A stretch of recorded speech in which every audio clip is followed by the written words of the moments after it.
ఆంధ్రప్రదేశ్ రాష్ట్ర విద్య, ఐటీ, మానవ వనరుల శాఖ మంత్రి నారా లోకేష్ జన్మదినం సందర్భంగా టీడీపీ రాష్ట్ర కార్యదర్శి వైరిచర్ల వీరేష్ చంద్ర దేవ్ ఆధ్వర్యంలో కురుపాంలో టీడీపీ పార్టీ కార్యాలయం ప్రాంగణంలో కేక్ కటింగ్ చేశారు. అనంతరం కురుపాంలోని జెడ్పీ ఉన్నత పాఠశాల మోడర్న్ స్కూల్ చదువుతున్నటువంటి 10th క్లాస్ ఇంటర్మీడియట్ స్టూడెంట్లకు ఎగ్జామ్ కిట్స్ ను పంపిణీ చేశారు. కురుపాం నియోజకవర్గంలో 5 మండలాల్లో జెడ్పీ ఉన్నత పాఠశాల విద్యార్థులకు ఎగ్జామ్ కిట్లు అందజేశారు. విద్యాశాఖ మంత్రి నారా లోకేష్ విజనరీ లీడర్, అతనిలా మీరు బాగా చదువుకోవాలి అన్నారు. గొప్పగా ఆలోచించే వారే గొప్పవారు అవుతారని, బాగా చదువుకుని మార్చి నెలలో జరగబోయే ఎగ్జామ్స్ లో మంచి మార్కులు తెచ్చుకోవాలని, తల్లిదండ్రులకు, టీచర్లకు, రాష్ట్రానికి మంచి పేరు తీసుకురావాలని వీరేష్ చంద్రదేవ్ అన్నారు.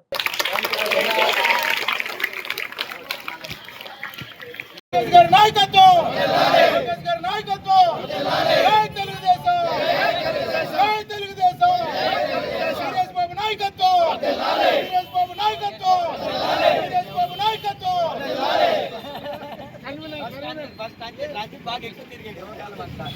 లోకేష్ గారి నాయకత్వం, లోకేష్ గారి నాయకత్వం, లోకేష్ గారి నాయకత్వం. జై తెలుగుదేశం, జై తెలుగుదేశం.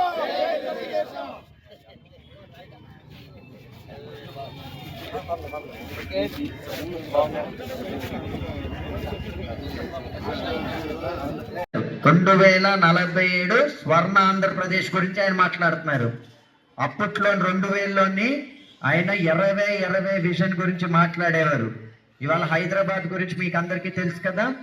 అప్పుడు మీలాంటి మా యొక్క నమస్కారాలు. స్టూడెంట్స్ అందరికీ నా శుభాశీస్సులు. ఈరోజు ముఖ్యంగా మన విద్యాశాఖ మంత్రి నారా లోకేష్ గారు పంపిణీ సందర్భంగా మన స్కూల్కి అందరినీ చదివిస్తున్నారా, చదివించట్లేదా? మీరందరూ కూడా కష్టపడుతున్నారా? ఈ సంవత్సరం మీ అందరికీ కూడా చాలా ముఖ్యమైన సంవత్సరం.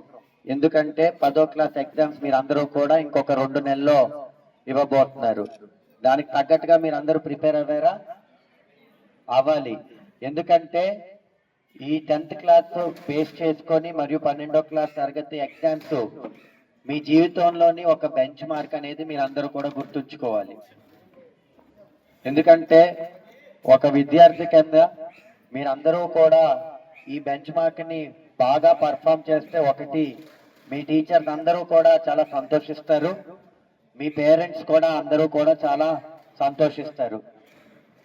మరియు దీంట్లోని మీలోని ఎవరూ కూడా ఎటువంటి సబ్జెక్ట్ ని కూడా నెగ్లెక్ట్ చేయకుండా, ఎక్కడైనా వీక్నెస్ ఉంటే టీచర్స్ అనేది దేవుళ్ళ లాంటోళ్ళు. ఎందుకంటే మీకు అన్నీ కూడా విద్య నేర్పితేనే మీరు బయటికి వెళ్ళి మీరు మంచి మంచి ఉద్యోగాలు సంపాదించుకుంటూ, మరియు దానివల్ల మంచి డబ్బులు కూడా సంపాదించి మీ కుటుంబ సభ్యులందరినీ కూడా చూసుకోవడానికి ఒక మంచి ఫ్యూచర్ ఇవ్వడానికి కూడా అవుతుంది. రేపు ఇండియన్ దేశంకి ఇంపార్టెంట్ ఏంటంటే, ఇండియాలోని యువత అనేది బాగా ఎక్కువ ఉంది. ఇవాళ ప్రతి ఒక్కరు కూడా రేపు కాస్త ఇంకొక 20 సంవత్సరాల తర్వాత మీరే ఈ దేశంకి ఫ్యూచర్. ఆ ఫ్యూచర్ అనేది మీరందరూ కూడా ఎంతో కష్టపడి బయట విదేశాలకు వెళ్ళడానికి అవకాశాలు కూడా మీ అందరికీ తగ్గుతాయి. ఇవన్నీ ఏమైనా జరగాలనుకుంటే ముందు మీరు 10వ క్లాస్ మరియు 12వ క్లాస్ ఎగ్జామ్లు మీరందరూ కూడా బాగా రాయాలి. మీ స్కూల్లోని అందరూ కూడా 80% పైన మార్క్స్ మీరు సెక్యూర్ చేసుకుంటే ఇక్కడ మీ ప్రిన్సిపల్ మేడం మరియు మీ టీచర్లు అందరూ కూడా చాలా సంతోషిస్తారు. మరియు ఈ రాష్ట్రం గురించి మరియు ఉండే పొలిటికల్ సినారియో మరియు ప్రభుత్వం గురించి కూడా మీ అందరికీ ఒక 2-3 విషయాలు చెప్తాను.